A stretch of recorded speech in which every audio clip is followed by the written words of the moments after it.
to the Wet'suwet'en and Mohawk nations and Indigenous leaders across the country, we are listening. We are not asking that you stop standing up for your communities, your rights, and for what you believe. We only ask that you be willing to work with the federal government as a partner in finding solutions. We stand in solidarity with the Wet'suwet'en people.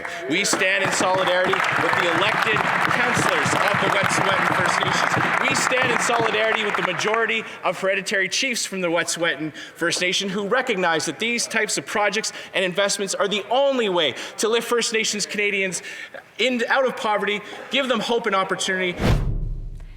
Politicians in Ottawa arguing today about how to resolve the blockades and protests that have shut down rail service in much of this country. The cross-country demonstrations are in support of a handful of BC's Wet'suwet'en hereditary chiefs who are fighting the construction of a natural gas pipeline through their territory. RCMP entered Wet'suwet'en territory earlier this month, making arrests to enforce an injunction to allow pipeline construction to proceed. And that is what sparked solidarity blockades in both BC and Ontario. So how can this issue at the heart of these protests be resolved?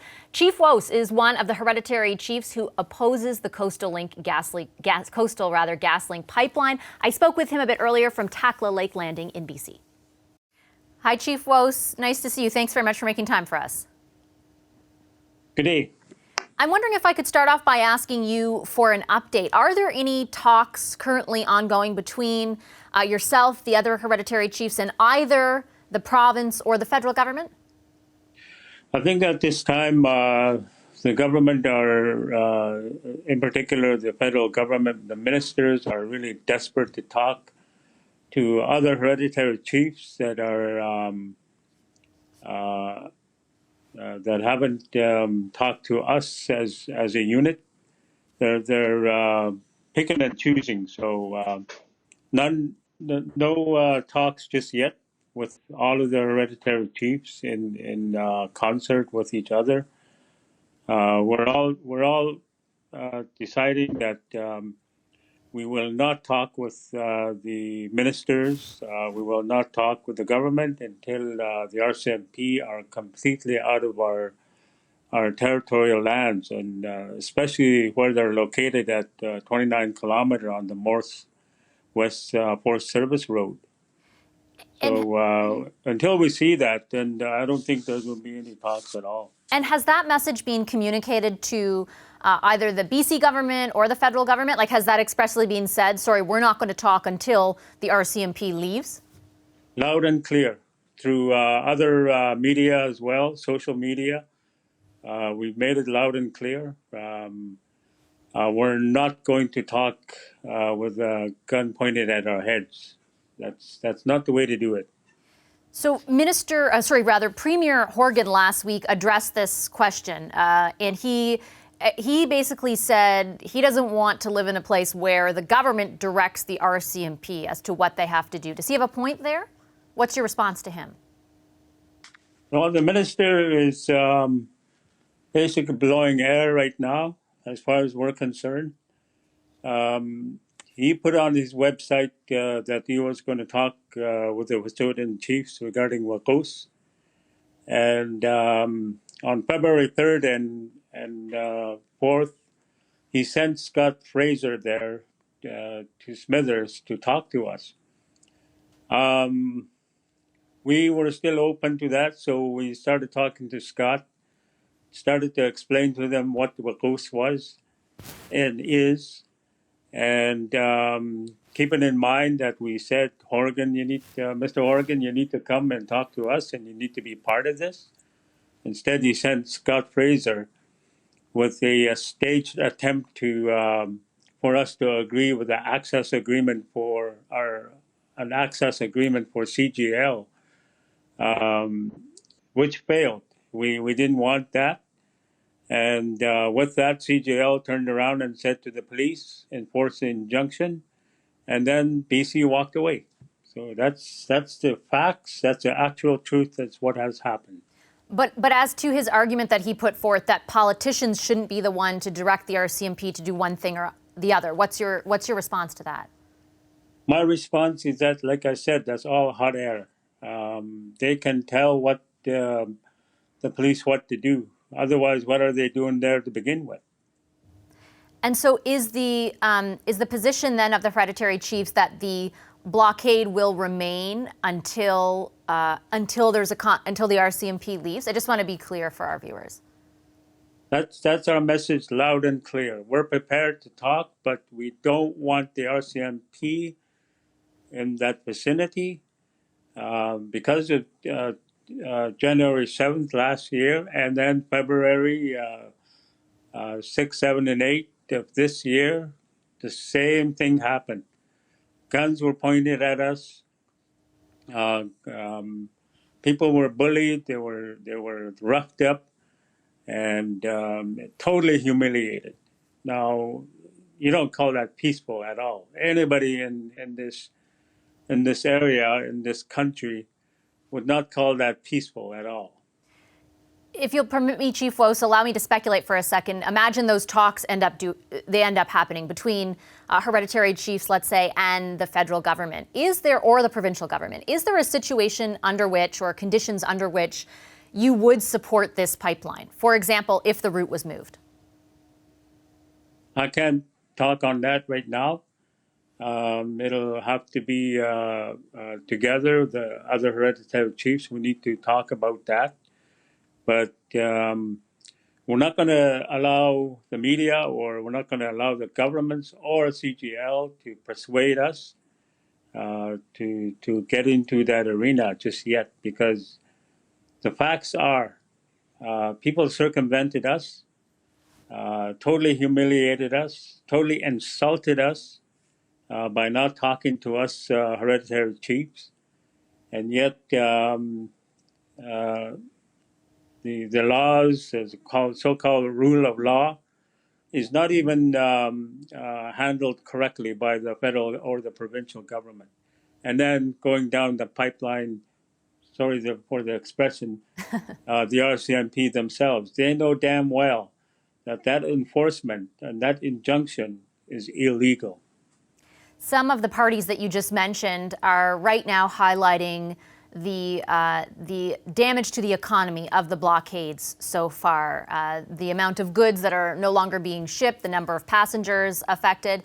What's your message today to both those parties that are bringing up that, as well as the people who are affected by these actions?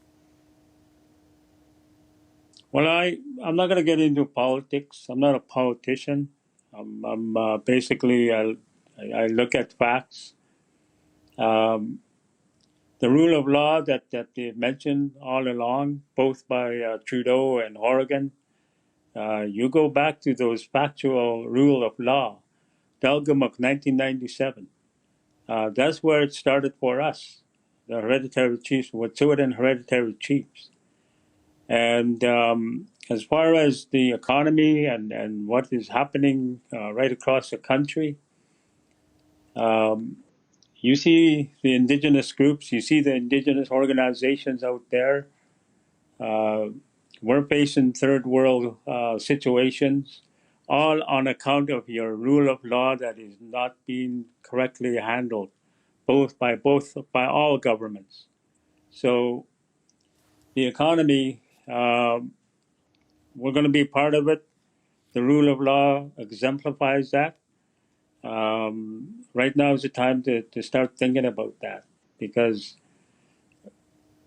as I mentioned earlier on, if we're going to be alongside of the majority of the Canadians, the First Nations, the first thing that happens is respect.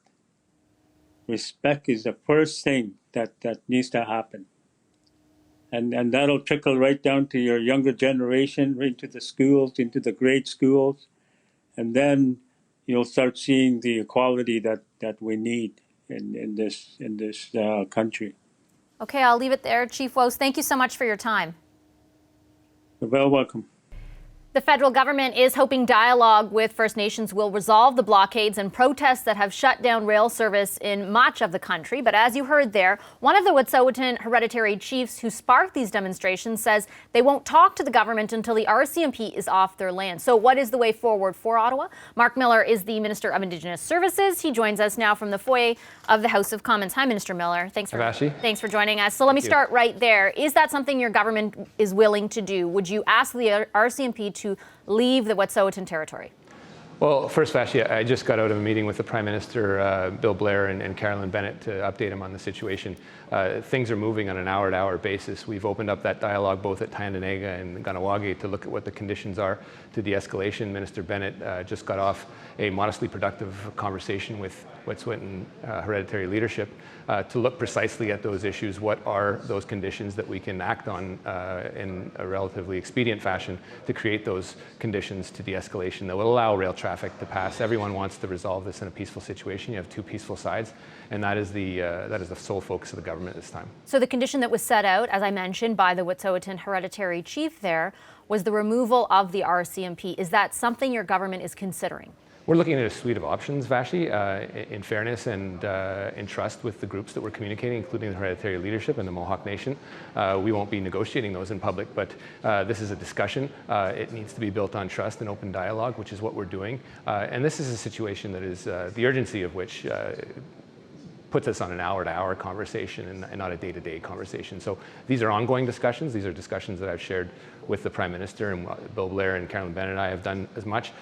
We've also sat down with progressive leadership, including Yves-François Blanchet, Jagmeet Singh, and Elizabeth May, to ensure that we have their support, and they're very supportive of this. They've all learned, they all know the history that we've been through as a country and the lessons of the past, and they don't want to see it repeat, and neither does any Canadian in this country, and they're fully supportive of our actions, and that's very important for Canadians to know. With respect, Minister, that's not a no to asking the RCMP to leave. Meanwhile, for the past 3 days, your government has said explicitly that it's not your job to direct, it's not politicians' job to direct the RCMP. Does that mean that it's not your job to direct them to enter the area, but it's okay to tell them to leave? Well, again, with respect as well, Vashi, this country's built on peace, order, and good government, and often with Indigenous peoples, we've skipped over that first pillar of peace in order to go to good order and to order and good government. And in order to have an open and truthful dialogue, you have to do it in a spirit of peace. That isn't wishful thinking. That's concrete action. And this is what we're having with Wet'suwet'en leadership. They acknowledge that, but there's a lot of broken promises and trust that needs to be built. It makes the conversations difficult, but it underscores the importance of actually having them face to face or directly on the phone at the highest level, including, in my case, me with Mohawk Nation leadership, and in the case of Wet'suwet'en leadership, Minister Bennett. With respect again, though, Minister, that's not an answer to the question that I asked. Is it hypocritical of your government to say that you won't direct the RCMP to go into a situation, but you are willing to consider asking them to leave? Vashi, when our objective is a peaceful resolution to this, there's a number of options that are on the table. Again, I've told you, and this is not hypocritical, we will not discuss them with people that aren't the parties in interest in the public sphere. This is a very tense situation, and people's lives are at risk. We take this exceedingly serious. It's something that all levels of government and progressive leadership has shown us today in the House that they back us as well. And so when I hear talk about police action, I'm extremely concerned. They have a protocol with respect to Indigenous peoples that is a cautious one, and it's a very important one because too often in the past we've seen what that's led to, and we're a nation of people that likes to think that we have learned from our mistakes, and in this case we need to make sure that we have. You were speaking on Saturday for many hours with the Mohawk. Have further discussions been scheduled? Well, we have an open line of communication, whether it's text, email, phone, with leadership. I am glad to go back at any time when there is an important breakthrough or productive discussion to be had around the paths to de-escalation. That's also something that we can do on the phone or in any venue that makes it more expedient. So what I'm trying to ascertain here, though, is for viewers who are worried about how long this has been going on, what kind of progress is being made? Are there actually talks going on right now? Is there dialogue happening? Yes. As I mentioned earlier, Minister Bennett just got off a very long phone call with the hereditary leadership of the Wet'suwet'en. The dialogue was positive. It's important to have it, and we are establishing those firm steps that we need to take in order to de-escalate the situation. How do you define positive? Is there a willingness being shown in those conversations that both you and Minister Bennett are having to remove the blockades, for example? There's a willingness to examine all the elements that need to fall into place in order for us to achieve a peaceful resolution and to ensure that de-escalation is done in a peaceful way.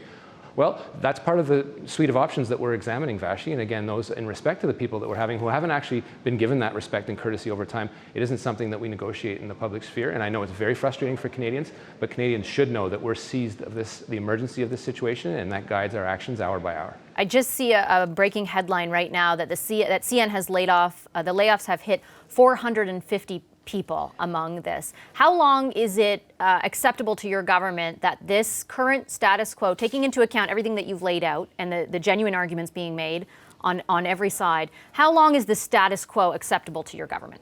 Well, Vashi, putting a deadline on this is unproductive. The urgency of this situation, knowing of layoffs, propane shortages, oxygen shortages in hospitals, layoffs in other parts of industry is extremely compelling, and it guides our action. Might it be productive for those who are affected by these layoffs, those 450 Canadians, to hear that your government is working towards some kind of deadline? We're taking this very seriously, Vashi.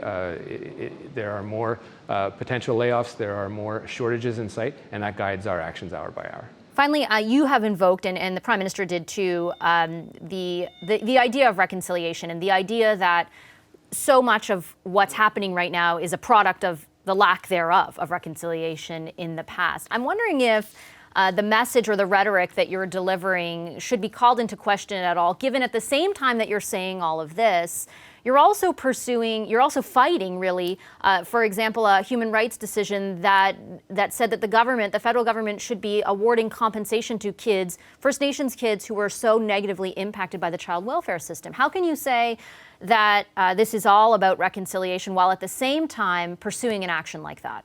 Well, Vashi, it should be a surprise to no Canadian that we live in an irreconciled country. We've made historic investments into Indigenous issues, and one of which is ensuring that Indigenous parents have control and custody over the children, a courtesy and a right that has not been afforded to them over decades. There are currently 3 pieces of litigation in court, and Minister Lametti and I are working diligently to address those. They deal with potentially the same children. So trying to get every side of the table. You are still fighting that decision. We're working, and I've dispatched my Assistant Deputy Minister, Valerie Gideon, who benefits from a high level of confidence between the party, to come and hash out some of those difficult discussions with respect to what the class is, who the children are that are involved, what the various definitions that the CHRT tribunal, for example, left open and for the parties to discuss. So we've actually made some modestly good progress. We're not out of the woods right yet, but we know that we need to compensate children for the harm that they've suffered in the past, to the extent that obviously money can do so. There are systemic issues that have gone on for decades that we need to address. We've moved quickly to address them when it comes to the 60 scoop litigation, Indian residential schools, and the day schools. But that is something that is not without complexity, but it isn't something that is unsurmountable. Okay, I'm going to leave it there. Thank you very much, Minister Miller. Appreciate your time as always. Minister of Indigenous Services, Mark Miller. Thank you, Vashi. Hi, I'm Vashi Capellos, host of Power in Politics. See more of our show by subscribing to the CBC News channel or click the link for another video.